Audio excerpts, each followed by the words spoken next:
Wow!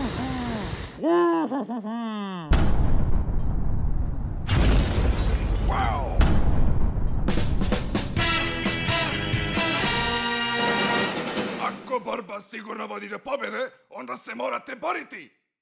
Sun Tzu je to rekao i rekao bih da on malo više zna o borbi nego ti, prijatelju, jer on je to izmislio. I onda je usavršio tako da ga nijedan živi čovjek ne može nadmašiti u ringu časti.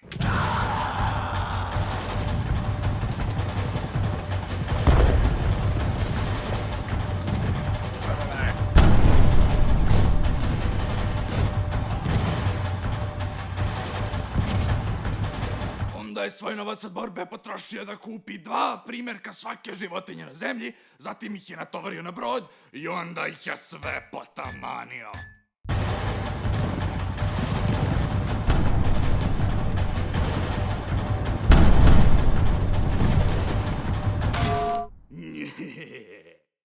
I od tog dana kad se skupina životinje nađe na jednom mjestu, to se zove zoološki vrt.